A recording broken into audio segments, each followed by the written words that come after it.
What do we need to know about loneliness on the path of spirituality? Being alone is different from feeling lonely. We can be alone and do not feel lonely, and we can be surrounded by many people and still feel lonely. While we are all social beings and need interactions, relying on social media, work, and parties will only provide temporary relief from loneliness, and we will not be able to feel the void within us. Ultimately, we'll end up feeling lonely again and will not be able to feel the void within us. However, when we are connected with our inner divine, when we are connected with our true self, when we are connected with the highest self, we feel one with the divine. We feel one with the existence. We don't feel separate from the existence. No lack of social interaction can make us feel lonely. No lack of social interaction can make us feel lonely when we are truly connected to our true self and the divine. So when we are connected to our true self, we become one. We feel one with the universe. We feel one with the existence. And we will feel this overflowing of love and joy and peace within us. So when we are connected with our inner divine, the need for social interaction only arises in order to share the love and life with others, in order to share the overflowing love that we feel within us with others. We want to share our love with others. We want to share our life with others. We do not approach people from a place of neediness. We do not approach people from a place of lack or desperate. And that's the reason that many ascended masters, enlightened masters, yogis, sages, rishis, you can see them, they can be alone because they don't feel lonely. They will approach people, but even if they approach people, that's to share their love and joy and life with others, or share their knowledge. There are a lot of ascended masters who are married. Some ascended masters, they got married after enlightenment because that's part of their life purpose, and they want to share their life with their partner and with the rest of the world. And they don't feel lonely, and they are one of the most happiest, peaceful people you would have ever seen. I've witnessed this. See, when you're on the path of spirituality, when you feel lonely on the path of spirituality, it's not a punishment. The existence isolates you. When you're going through a huge spiritual awakening, we also go through a huge dark night of the soul.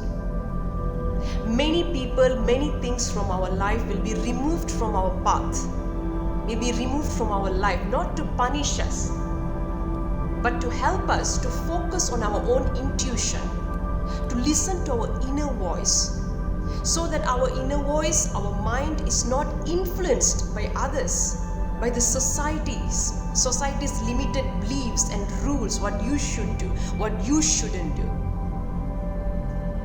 It drives us crazy, end up brainwashing us to live a life that doesn't serve our highest good. We end up living like a zombie. Our life might look good on the paper. On the paper, it might look good for the society. However, internally we feel empty. We feel lack of peace, lack of joy. That's because we are not following our inner voice. We are not following our higher call. We are not connected to the divine, to the existence, to our higher self. We feel separate. Only because of the separation, we will feel lonely.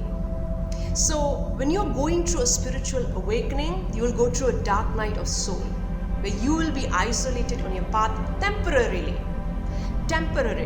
Don't worry about it. It's not going to be forever. Okay? Lots of people, because the society is going to impose on you all those crazy rules. The media is going to tell you what you need, what you don't need, what you should do, what you shouldn't do. Most of us, we are just imitating our ancestors, our parents and our societies, their limited beliefs, their traumas. They impose their limited beliefs, their past traumas, or their rules which was only applied thousands of years ago, which can't be applied right now, but they will try to impose it on us. They themselves will be miserable, but they will be telling us how to live our life. Now, I'm not insulting anyone, I'm just stating the facts politely. Because if you start following every single thing these people say blindly without listening to your own intuition, then you're going to be miserable.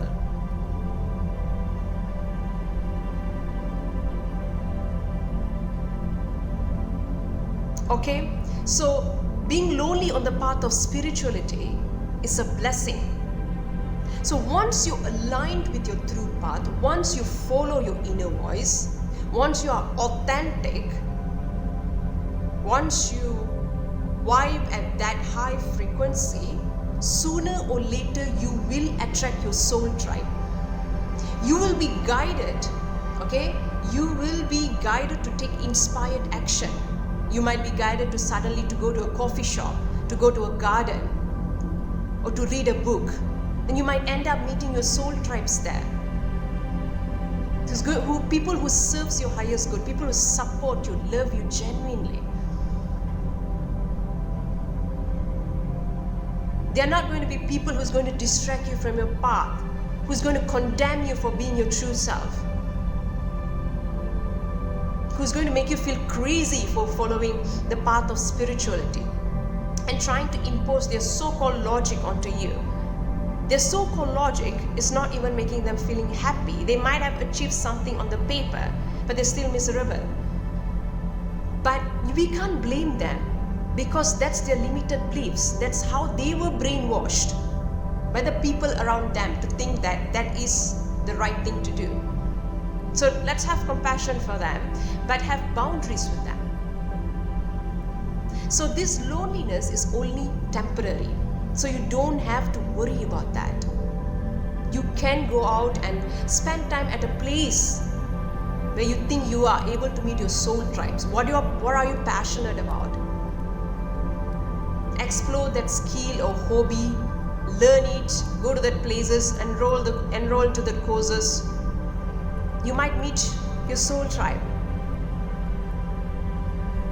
How do you connect your true selves? Through meditations. But meditation is not enough. You have to heal your past trauma, your past unhealed emotional issues. Meditation is there, okay?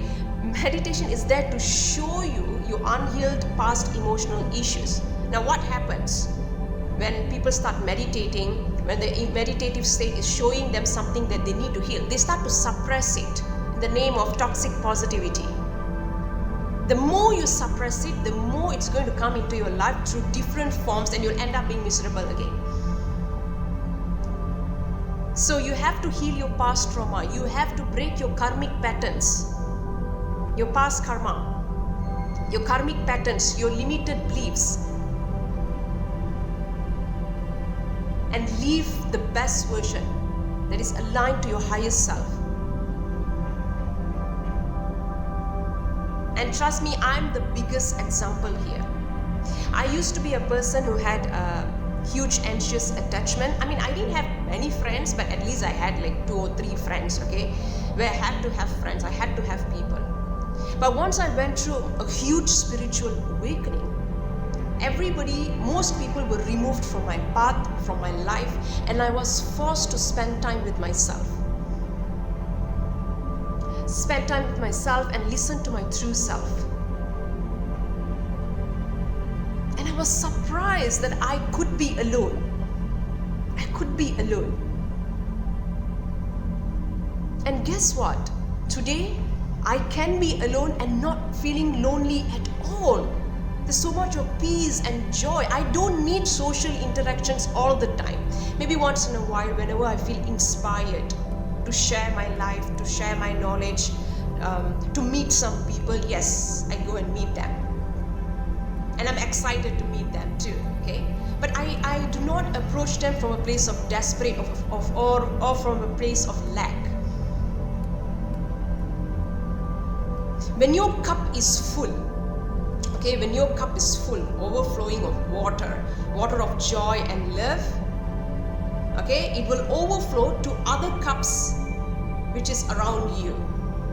But when your cup is empty, when we ourselves is empty, we feel empty within ourselves. We do not have joy, we do not have peace. We approach another person who have an empty cup, and that end up becoming a big conflict.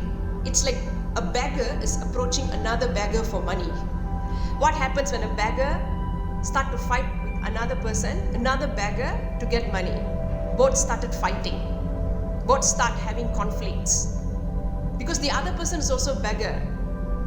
We are also a beggar, and the other person also a beggar, and we're fighting for the same money. If we beg from a rich person, that's a different thing. The problem is, many of us now, we are emotionally begging from another beggar. And it end up becoming a toxic relationship, toxic friendship. Even if it's not toxic, it's very manipulative, doesn't bring peace or joy. So when we are connected to our true self, we are overflowing with love and joy. It naturally can be shared with everyone around us, and it brings joy and peace for everyone who approach us. We become the beacon of light. So let me know what you think. Do you feel lonely on the path of spirituality? How do you handle your loneliness? Let me know about it. Thank you.